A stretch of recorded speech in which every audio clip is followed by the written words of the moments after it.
कोई मस्जिद की कमेटी का सदर बन जाता है तो समझता है कि अकबर बादशाह हूं मैं। हाँ, खजांची बन गया, सेक्रेटरी बन गया, सदर बन गया। वो इंटरव्यू होता जाहिल आदमी जिसको अलिफ का पता नहीं कि खड़ा है कि पड़ा है, वो हाफिज जी का इंटरव्यू लेता है। हाँ, हाफिज जी का इंटरव्यू जाहिल लेता, जाहिल। एक सेठ साहब जो हाफिज साहब का इंटरव्यू ले रहे थे, जाहिल थे वो बेचारे, तो बोले हाफिज साहब एक बात बताइए, कयामत की निशानी क्या है? कहा इससे बड़ी निशानी क्या होगी कि एक हाफिज का एक जो है इंटरव्यू एक जाहिल ले रहा है। जब जाहिल लोग पढ़े लिखे लोगों का इंटरव्यू लेने लग जाएं तो फिर अंजाम क्या होगा साथी? इतनी बदमाशियां करते हैं, इतनी बदमाशियां। अल्लाह फरमाता है इमामों के हवाले से, हश्र के मैदान में मुक्तदियों को उनके इमाम के साथ अल्लाह बुलाएगा। इसलिए जितने इमाम हैं अपने मुक्तदियों में से, कमेटी में से उन बदमाशों का चेहरा पहचान के रखना जो बदमाशी करते हैं। हाँ, कल हश्र में जब अल्लाह तुम्हें मुक्तदियों के साथ बुलाए ना, तो अल्लाह से कह देना, या अल्लाह ये सदर इतना बदतमीज था, इतना कमीना था, इसने जिंदगी तंग कर रखी थी हमारी। सेक्रेटरी उससे बड़ा बदमाश था, खजांची उसका बाप था बदमाश। जानते हो, जब हश्र में अल्लाह बुलाएगा तो फिर उस दिन तो अल्लाह इनकी ही सुनेगा जो इमाम। शुक्र मनाओ जो इमामों के बकते जो है खुराफातें बकते हो ना, उल्टे सुलटे, उनके पीठ पीछे बुराइयां करते हो, इल्जाम लगाते हो। तनख्वाह क्या 5,000, 6,000 तनख्वाह, 5,000 तनख्वाह इमामों की। कितनी हैरत। हमको ये मालूम हुआ कि इस इलाके में कोई 5 कुंटल गेहूं कभी मिलता है इमाम साहब को, कुछ धान मिलता है, कुछ क्या मिलता है, अनाज मिलता है, और कोई खर्चा नहीं मिलता उसके अलावा। 2-4 हजार रुपये ली। अगर आपकी भी यही तनख्वाह कर दी जाए, 2-4 कुंटल धान दिया जाए आपको, 2-4 कुंटल गेहूं दिया जाए, 4-5 हजार तनख्वाह आपकी हो जाए, तो फिर आपको कैसा लगेगा? बिजनेस करने पे अगर आलिम आ जाए तो इससे ज्यादा बिजनेस करना किसी के बाप को नहीं आता है।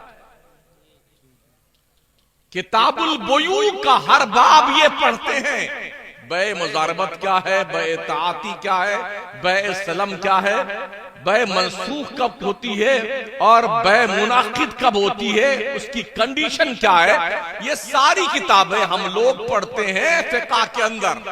और आप कुछ नहीं पढ़ते हैं, उल्टे सुल्टे काम करते हैं, लखपति बन गए, समझते हैं कि हमसे बड़ा कोई नहीं है। जिस दिन मदरसे बंद हो गए ना, तुम्हारा जनाजा पढ़ाने वाला कोई नहीं मिलेगा। अपने मुर्दों को ऐसे टिका किया जाना कब्रिस्तान में। अब्बा आप जानो और आपकी खबर जाने, हमको तो जनाजा पढ़ना भी नहीं आता। मदरसों को आप कदर की नजर से देखिए, इज्जत की नजर से देखिए। वैसे भी मुल्की पैमाने पे मदरसे टारगेट हैं, निशाने पे हैं।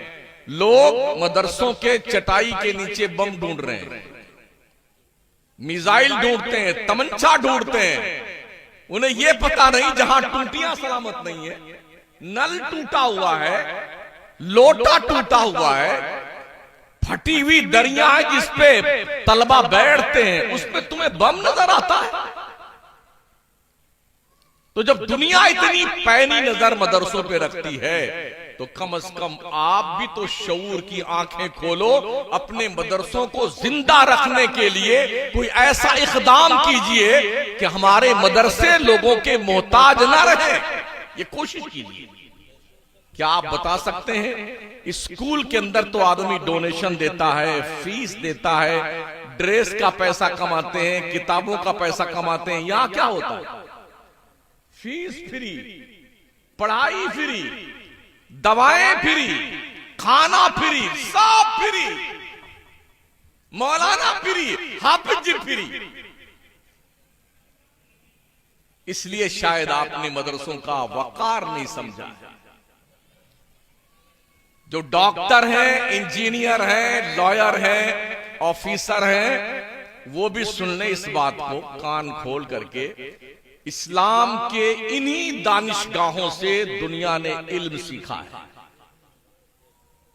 आज हमारा बच्चा कॉलेज में जाता तो यार वो न्यूटन कितना माइंडेड आदमी था, आइंस्टाइन कितना काबिल आदमी था, गैलीलियो कितना काबिल आदमी था, ओहो यूरोप के लोग कितने पढ़े लिखे लोग थे।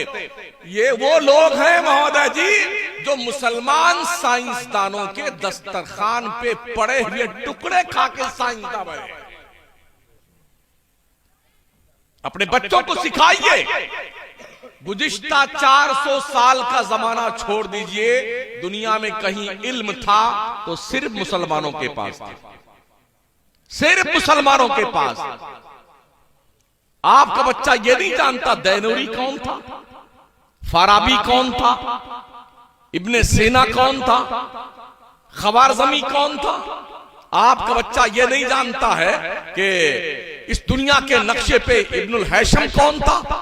आपका बच्चा ये नहीं जानता इब्ने रशद कौन था, माजी करीब का सबसे बड़ा साइंटिस्ट, साइंसदान इमाम अहमद रजा कौन था।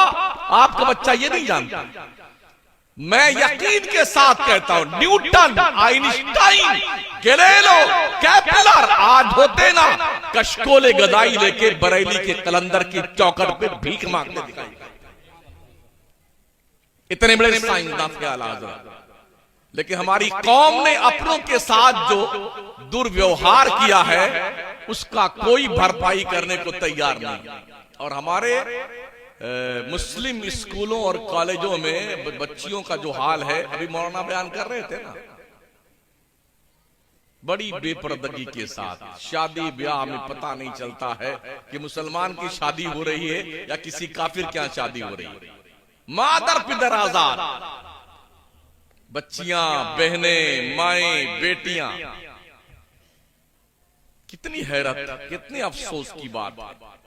शायद आपको पता होगा कुछ साल पहले कर्नाटक की एक लड़की ने हिजाब के ऊपर ऑब्जेक्शन करने की बुनियाद पर जब उसे गेट के अंदर एंट्री नहीं मिली थी और उसके साथ छेड़खानी की गई थी, मुस्कान नाम था उसका, और उसे स्कूल से निकाल दिया गया। बड़ा एहतजाज पूरे मुल्क में हुआ। आखिरकार हिजाब के साथ उसने पढ़ाई की और पढ़ करके बाज़ाब्ता तौर पर एक जज की हैसियत से उसने कर्नाटक टॉप किया। पर्दे और हिजाब ये तरक्की की राह में